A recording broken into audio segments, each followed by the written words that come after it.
एक तरफ है प्रेशर और दूसरी तरफ है वॉल्यूम, और दोनों की जो लव स्टोरी है वो है इनवर्स। ये क्या हो गया? लव स्टोरी इनवर्स हो गई। जी हाँ दोस्तों, आज हम लोग उसी लव स्टोरी के बारे में बात करने वाले हैं जिसका नाम है Boyle's law, one of the most important law for class 10। ठीक है, क्लास 10 के लिए बहुत ही इंपॉर्टेंट लॉ रहने वाला है, और ये चैप्टर जिसमें आता है उसका नाम है behaviour of gases of class 10 West Bengal board. ना केवल वेस्ट बंगाल बोर्ड, बाकी ये आपका अदर बोर्ड्स के लिए भी इंपॉर्टेंट रहने वाला है। तो इस वीडियो को एंड तक देखें और आइए इस लव स्टोरी के बारे में हम लोग जानते हैं, यानी इस लॉ के बारे में हम लोग पढ़ेंगे, जो कि बहुत ही इंटरेस्टिंग रहने वाला है। तो इस वीडियो को प्लीज एंड तक देखें और अपने दोस्तों को भी शेयर करें। तो आइए स्टार्ट करते हैं बिना डिले किए।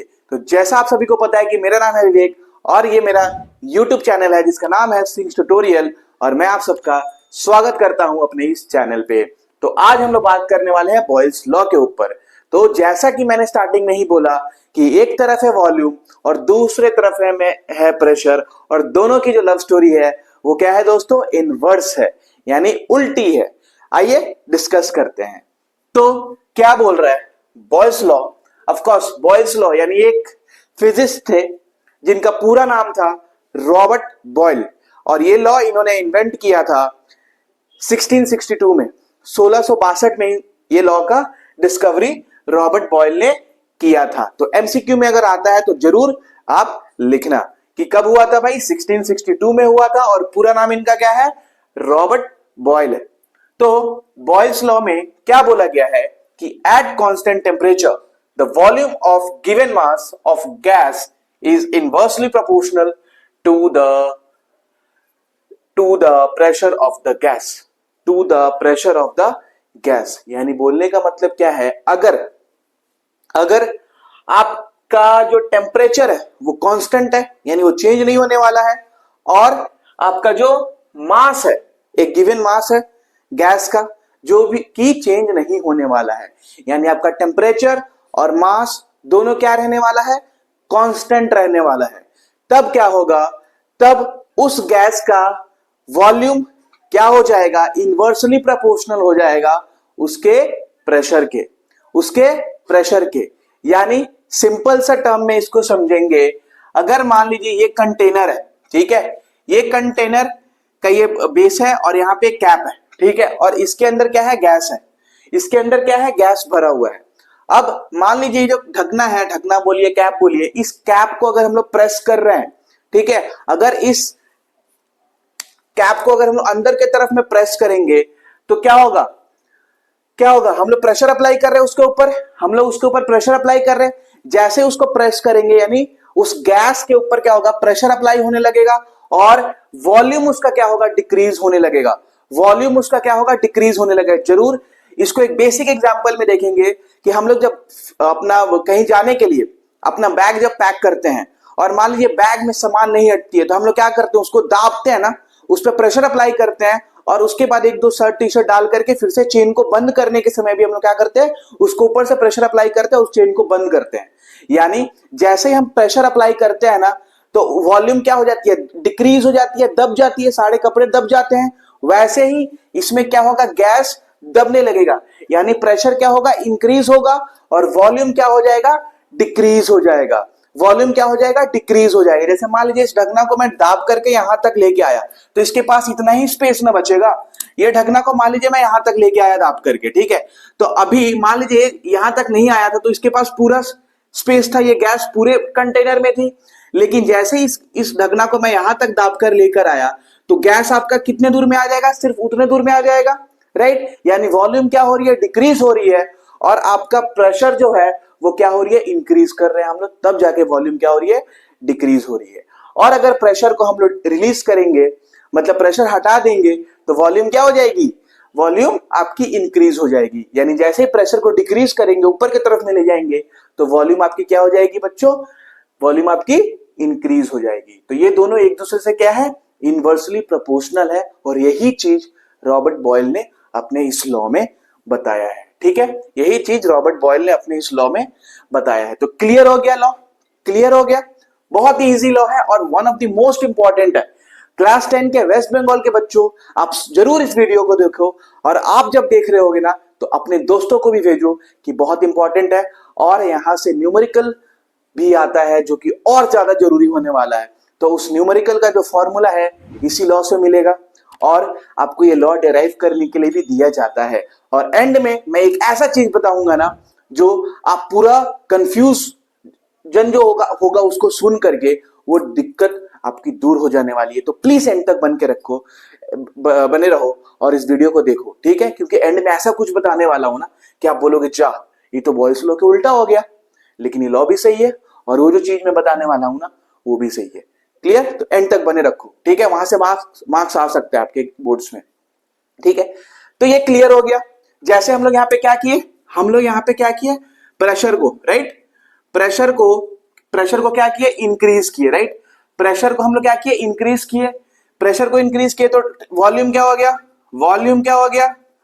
वॉल्यूम आपका डिक्रीज हो गया, ठीक है? अगर हम लोग प्रेशर को डिक्रीज करेंगे तो वॉल्यूम आपका क्या हो जाएगा, इंक्रीज हो जाएगा। अगर हम लोग प्रेशर को क्या करेंगे, डिक्रीज करेंगे दोस्तों, तो वॉल्यूम आपका क्या हो जाएगा, इंक्रीज हो जाएगा। यानी इनवर्सली होगा वो दोनों एक दूसरे से। इसलिए मैंने बोला था ये दोनों की जो लव स्टोरी है वो इनवर्स है। क्लियर हो गया लव स्टोरी, यानी कि बॉयल्स लॉ, ठीक है? तो आइए इसका इक्वेशन बनाते हैं दोस्तों। अगर मान लीजिए मेरा प्रेशर P है और वॉल्यूम आपका क्या है, V है, तो according to the Boyle's law क्या बोला है कि दोनों एक दूसरे से इनवर्सली प्रोपोर्शनल है। दोनों एक दूसरे से क्या है, इनवर्सली प्रोपोर्शनल है, राइट? तो जब दोनों एक दूसरे से इनवर्सली प्रोपोर्शनल है तो हम लोग लिख सकते हैं ना volume inversely proportional to pressure, यानी वॉल्यूम जो होगा आपका क्या हो जाएगा, इनवर्सली प्रोपोर्शनल हो जाएगा। किसके इनवर्सली प्रोपोर्शनल हो जाएगा, प्रेशर के। क्लियर?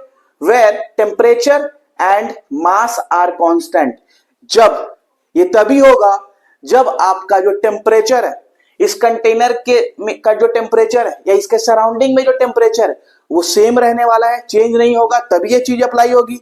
और उसके साथ साथ इस कंटेनर में जो गैस है उसका जो मास है वो भी सेम होना चाहिए, ठीक है? वो भी सेम होना चाहिए, तभी ये चीज एप्लीकेबल है। कब एप्लीकेबल है ये दोनों चीज, जब आपका टेम्परेचर और मास क्या है, कांस्टेंट है। मास और टेम्परेचर क्या है, कांस्टेंट है, ठीक है? जो कि चेंज ना हो। क्लियर? और आपका और एक बात यहाँ पे है, जो टेम्परेचर होने वाला है आपका केल्विन में होने वाला है, ठीक है? जो टेम्परेचर होने वाला आपका किस में होने वाला है दोस्तों, केल्विन स्केल में होने वाला है, ठीक है? केल्विन स्केल टेम्परेचर का स्केल है, ये तो आता ही होगा सबको। जब ये चीज हो रही है, जब V inversely proportional to 1/P, जब वॉल्यूम आपका इनवर्सली प्रोपोर्शनल हो रहा है 1/P के, तब हम लोग देखो इसको यहां से यहां पे आ जाओ, क्योंकि यहां पे मैंने 2 लाइन ऐड किया जो कि बहुत इंपॉर्टेंट रहने वाला था समझने के लिए कि आपका टेम्परेचर और मास क्या रहने वाला है, कांस्टेंट रहने वाला है, और टेम्परेचर जो है आपका केल्विन स्केल में रहने वाला है। अब देखो यहाँ पे हम इस प्रोपोर्शनल के साइन को हटाएंगे, यानी वॉल्यूम जो हो जाएगा आपका इक्वल्स टू हो जाएगा K इंटू 1/P, यानी 1 प्रेशर। अब ये K क्या है भाई, K देखो नीचे में मैंने लिखा है, K जो है आपका क्या है, कांस्टेंट है। K जो है आपका प्रोपोर्शनलिटी कांस्टेंट है, और K जो डिपेंड करता है, किस पे डिपेंड करता है भाई, मास एंड टेम्परेचर पे K अपना डिपेंड करता है। मास और टेम्परेचर पे आपका जो K है वो डिपेंड करने वाला है। तो K क्या है भाई, प्रोपोर्शनलिटी कांस्टेंट, या आप लोग कांस्टेंट बोलो। उसके साथ साथ K किस पे डिपेंड कर रहा है, मास और टेम्परेचर पे आपका K डिपेंड कर रहा है। तो इतना क्लियर हो गया, भले वीडियो लॉन्ग हो लेकिन कॉन्सेप्ट आपका पूरा क्लियर हो जाएगा इस वीडियो में अबाउट बॉयल्स लॉ, ठीक है? इतना समझ में आया? अब देखिए हम लोग क्या कर सकते हैं, इस P को इधर भेज सकते हैं, यानी यहां पे देखो K क्या हो जाएगा, 1 के साथ मल्टीप्लाई हो जाएगा, और P डिवाइड में, तो P जब इक्वल्स टू के इधर आएगा तो वो मल्टीप्लाई हो जाएगा V के साथ। यानी यहां पे हम लोग लिख सकते हैं ना P यानी pressure into volume equals to constant, जो कि है मेरा K। Pressure into volume equals to constant यानी कि K। और हम लोग ये भी बोल सकते हैं दोस्तों कि the product of volume and pressure and volume and pressure और वॉल्यूम जो भी बोलो, दोनों सेम एक्चुअली में, मतलब 2 into 3 और 3 into 2 16 होने वाला है, तो सेम है। The product of pressure and volume equals to constant. इससे ये पता चलता है कि अगर दोनों का प्रोडक्ट प्रेशर और वॉल्यूम का अगर प्रोडक्ट को निकालते हैं, कब निकालते हैं? जब आपका मास और टेम्परेचर कांस्टेंट है, तब वो बराबर होगा आपके कांस्टेंट के, ठीक है, जो कि है के हमारा इस केस में। Clear clear. तो हमें एक फॉर्मूला मिला, that is P into V equals to K. Clear हो गया? क्लियर हो गया, राइट। ये एक फॉर्मूला है हमारा बॉयल्स लॉ से जो जनरेट करके आया, ठीक है। अब हम लोग आगे बढ़ते हैं। कहां बढ़ेंगे भाई? जब आपका टेम्परेचर क्या है? कांस्टेंट है, ठीक है। अगर मान लीजिए टेम्परेचर तो यहां पे भी कांस्टेंट था, अब हम लोग देखेंगे, मान लीजिए टेम्परेचर आपका कांस्टेंट है for a given definite mass of gas, एक गैस है जिसका मास भी सेम है। अगर मान लीजिए प्रेशर, उस केस में अगर मान लीजिए कि यहाँ पे आपका टेम्परेचर कांस्टेंट था और आपका क्या था? मास भी कांस्टेंट था, तो जब मैं इसको अप्लाई किया, प्रेशर अप्लाई किया, तो वॉल्यूम क्या हुआ? डिक्रीज हुआ। वॉल्यूम डिक्रीज हुआ, राइट। तो टेम्परेचर तो कांस्टेंट है ना, तो वैसे ही सेम सिनेरियो में अलग अलग प्रेशर हम लोग निकाल सकते हैं और उसका वॉल्यूम भी अलग अलग निकाल सकते हैं। जब आपका टेम्परेचर कांस्टेंट है तो प्रेशर, मान लीजिए पहला प्रेशर आपका P1 है, दूसरा प्रेशर आपका P2 है, वैसे ही तीसरा है, ऐसे डॉट डॉट सो ऑन बहुत सारे प्रेशर्स हम लोग निकाल सकते हैं, ठीक है। जब आपका क्या है भाई? टेम्परेचर कांस्टेंट है। जब आपका टेम्परेचर कांस्टेंट है तो P1 के लिए आपका वॉल्यूम क्या हो जाएगा? V1 हो जाएगा, ठीक है। जब आप P1 प्रेशर अप्लाई करोगे इसके ऊपर, तो जो वॉल्यूम आएगी वो V1 हो जाएगी। जब आप P2 प्रेशर अप्लाई करोगे तो आपकी वॉल्यूम V2 हो जाएगी। जब आप P3 करोगे तो वॉल्यूम आपकी P3 हो जाएगी। वैसे ही वो चलती जाएगी ये, ठीक है, वैसे ही चलती जाएगी। ये बोलने का मतलब ये है, टेम्परेचर तो आपका कांस्टेंट रहने वाला है ना, टेम्परेचर तो आपका कांस्टेंट रहने वाला है। आप अलग अलग प्रेशर अप्लाई कर सकते हो और उस केस में वॉल्यूम भी आपकी अलग अलग आने वाली है।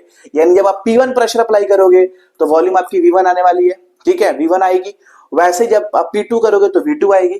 Clear clear. तब हम लोग ये बोल सकते हैं ना दोस्तों कि P1 into V1 equals to के यहां से, क्योंकि P इंटू V यानी pressure into volume equals to constant यानी कि K हो रहा है।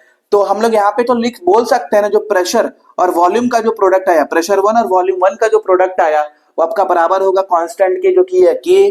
वैसे ही प्रेशर 2 और वॉल्यूम 2 का जो प्रोडक्ट आया वो आपका बराबर होगा कांस्टेंट के, और वैसे ही P3 इंटू V3 भी आपका क्या होगा? इक्वल होगा K के। तो जब मान लीजिए इन तीनों का प्रोडक्ट आपके K के बराबर हो रहा है, यानी हम लोग तब लिख सकते हैं P1 into V1 equals to P2 into V2 equals to P3 into V3 equals to constant. यहाँ पे और भी हो सकता है, अगर मान लीजिए उस क्वेश्चन दिया रहा है यहाँ पे 4 अलग अलग प्रेशर है, उसके अलग अलग वॉल्यूम है, तो कैसे निकालेंगे? तो सेम अलग अलग करके निकालेंगे। यहाँ पे 2 होगा तो इन दोनों को लेंगे, जहां पे 3 होगा तो इन तीनों को लेंगे। तो ये जो फॉर्मूला है ना, ये जो फॉर्मूला है आपका, ये न्यूमेरिकल्स, इससे हम लोग सॉल्व करने वाले हैं। इसी फॉर्मूले से न्यूमेरिकल्स को हम लोग सॉल्व करने वाले हैं। इससे भी करेंगे, लेकिन ये इंपॉर्टेंट रहने वाला है। जब मेरा तीनों, देख लो यहाँ पे क्या हो गया आपका, यहाँ पे P1 into V1 equals to के है, P2 into V2 equals to के है, P3 into V3 equals to के है। तो अब हम बोल सकते हैं ना, तब हम लोग बोल सकते हैं, जैसे इसको ऐसे समझो ना, एक आपका ऐसे देख लो, A इक्वल्स टू B है, इक्वल्स टू C है, यानी हम बोल सकते हैं ना A इक्वल्स टू C हुआ, बोल सकते हैं ना, या इसका वैल्यू मान लीजिए 2 है, इसका वैल्यू मान लीजिए कि 2 है।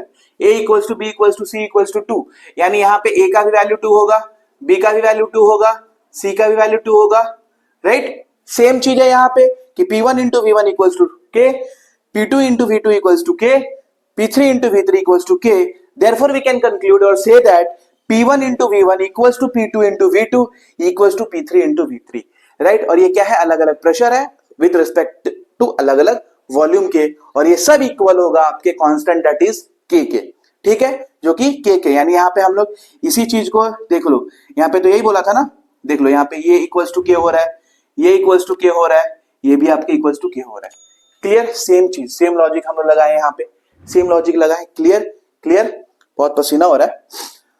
सो यही था हमारा बॉयल्स लॉ, ठीक है। एक फॉर्मूला यहाँ पे जाया और इसी फॉर्मूले को हम लोग आगे अलग अलग प्रेशर और वॉल्यूम में देखें कि जब मेरा टेम्परेचर कांस्टेंट रहने वाला है और मेरा प्रेशर और वॉल्यूम जब वैरी करेगा, तब हम लोग उसको कैसे बना सकते हैं। तो क्लियर हो गया बॉयज लो, ठीक है, बहुत ही इजी है, कंफ्यूजन का कुछ नहीं है, ठीक है, कंफ्यूजन का कुछ नहीं है। अब मैं बताने वाला हूं, आप लोग के मन में ये क्वेश्चन आ रहा होगा या पता नहीं आया होगा कि नहीं आया होगा, तो जरूर आना चाहिए, अगर आप तो अच्छे से पढ़ाई लिखाई करते हो तो क्वेश्चन जरूर ही आया होगा कि आपने तो बोला, जैसे मैंने बोला कि जो प्रेशर है अगर प्रेशर को इंक्रीज कर रहे हैं तो वॉल्यूम डिक्रीज हो रही है, और प्रेशर को अगर डिक्रीज कर रहे हैं तो वॉल्यूम आपकी इंक्रीज होने वाली है। तो जो बलून्स होते हैं हमारे बलून, उसके अंदर जब हम लोग एयर इंसर्ट करते हैं, एयर देते हैं, तो वो बलून फूलती है, राइट, उसकी साइज इंक्रीज होती है। तो उस केस में क्या होता है ना, हम लोग उसके अंदर एयर दे रहे हैं ना, तो वॉल्यूम उसका यानी वॉल्यूम भी इंक्रीज कर रहा है, उसके साथ साथ उसका प्रेशर भी इंक्रीज होता है, ठीक है। बहुत ही इंपॉर्टेंट रहने वाला है ये चीज कि बलून के अंदर जब हम एयर इंसर्ट करते हैं, जब एयर डालते हैं, तो उसकी वॉल्यूम तो इंक्रीज हो रही है ना, वॉल्यूम का साइज इंक्रीज हो रहा है, मतलब बलून का साइज इंक्रीज हो रहा है यानी वॉल्यूम इंक्रीज हो रही है, उसके साथ साथ उसका प्रेशर भी इंक्रीज हो रहा है। अब बोलोगे प्रेशर कैसे इंक्रीज हुआ, वॉल्यूम ठीक है, पता चला कि उसका साइज इंक्रीज हो रहा है तो वॉल्यूम इंक्रीज हुआ, प्रेशर कैसे हुआ। अगर मान लीजिए एक बलून में मैंने एक बार हवा दिया, ठीक है, तो उसका साइज छोटा रहेगा, राइट, यानी उसके फूटने के चांसेस, बलून बस्ट होने का चांस कम होगा कंपेयर टू अगर मैंने उसमें 2-3 पंप हवा दे दिया। जैसे 2-3 पंप हवा दूंगा बलून बढ़ने जाएगा और बड़ा हो जाएगा, यानी वो फूट सकता है, यानी उसका प्रेशर जो होगा बहुत ही इंक्रीज हो गया रहेगा, हल्का से भी उस पर हल्का सा कुछ भी खरोच लगेगा ना, वो ब्लास्ट हो जाएगा। इसलिए मैंने बोला कि जब वॉल्यूम वहां पे इंक्रीज हो रहा है, जब बलून में एयर जा रही है, तो प्रेशर भी आपकी क्या हो रही है, इंक्रीज हो रही है। तो ऐसा क्यों हो रहा है, यानी आपका बॉयल्स लॉ गलत है? नहीं, बॉयल्स लॉ एकदम सही है, ये गलत नहीं है। क्वेश्चन आपका ये है, आंसर आपका ये है, सॉरी, आंसर आपका ये है कि जब उस बलून के अंदर हवा जा रही है, ठीक है, यानी उसकी वॉल्यूम इंक्रीज हो रही है, और जो हवा जा रही है ना, उसकी भी तो कुछ वेट है, उसकी भी तो कुछ वेट है, और जितनी ज्यादा हवा जा रही है यानी उसकी मास भी इंक्रीज हो रही है, उस केस में मास भी इंक्रीज हो रही है। हम लोग बॉयल्स लॉ में क्या पढ़े, बॉयल्स लॉ में ये पढ़े थे ना कि मास जो है आपका वो क्या है, कांस्टेंट है, कांस्टेंट है, मास आपका क्या है, कांस्टेंट है। लेकिन बलून वाले केस में आप जब वॉल्यूम यानी एयर इंक्रीज हो रहा है, एयर जब बलून के अंदर जा रही है ना, तो क्या हो रही है, बलून की साइज इंक्रीज हो रही है, यानी वॉल्यूम इंक्रीज हो रही है, वॉल्यूम इंक्रीज हो रही है, राइट, वॉल्यूम भी इंक्रीज हो रही है, और आपकी प्रेशर भी क्या हो रही है, इंक्रीज हो रही है, राइट, यही हो रहा है ना, दोनों इंक्रीज हो रहा है। क्यों हो रहा है, क्योंकि इस केस में आपका जो मास है ना, वो कांस्टेंट नहीं है, वो कांस्टेंट नहीं है, ठीक है, वो कांस्टेंट नहीं है। क्यों कांस्टेंट नहीं है, क्योंकि मास भी क्या हो रहा है, मास भी आपका क्या हो रहा है, इंक्रीज हो रहा है, मास भी आपका उस बलून का मास भी इंक्रीज हो रहा है ना, क्योंकि अगर वो बलून जब उसके अंदर हवा नहीं थी, उसका अगर आप वेट निकालोगे तो कुछ आएगा, कुछ मान लो कि 10 ग्राम 5 ग्राम जो भी ग्राम आएगा, लेकिन उसके अंदर एयर देने के बाद अगर आप उसका वेट निकालते हो ना, तो वो ज्यादा आने वाली है, राइट। तो मास उसकी क्या हो रही है, इंक्रीज हो रही है, इसलिए आपको ये दोनों सिनेरियो देखने को मिलेगा जो कि दोनों इंक्रीज करेगा, जो कि दोनों ही इंक्रीज करेगा। तो होप आपको ये बलून वाला जो क्वेश्चन था ना, बलून वाला जो ये क्वेश्चन है ना, ठीक है, ये भी आपको समझ में आ गया होगा, ठीक है, ये भी आपको समझ में आ गया होगा, राइट। तो ये पूछा जाता है एग्जाम्स में, ऐसा क्यों होता है बलून के केस में, ठीक है। तो उसका आंसर क्या है कि उसका मास कांस्टेंट नहीं है, उसका जो मास है ना दोस्तों, वो कांस्टेंट नहीं है, मास भी उसकी क्या हो रही है, इंक्रीज हो रही है, इसलिए आपका वॉल्यूम और प्रेशर दोनों क्या है, सेम होने वाला, सेम इंक्रीज करने वाला है, ठीक है। क्लियर हो गया, समझ में आया बॉयल्स लॉ क्या है, बलून केस समझ में आया, उसके साथ साथ जब आपका टेम्परेचर कांस्टेंट रहेगा, ये चीज समझ में आया, राइट। अगर समझ में आएगा तो प्लीज लाइक कमेंट और शेयर करें इस वीडियो को। थैंक्स फॉर वॉचिंग, ऐसे ही अपना ख्याल रखें, पढ़ाई करिए, जल्दी मिलते हैं नई वीडियो के साथ, तब तक माता पिता का सेवा करें। जय हिंद, जय भारत माता।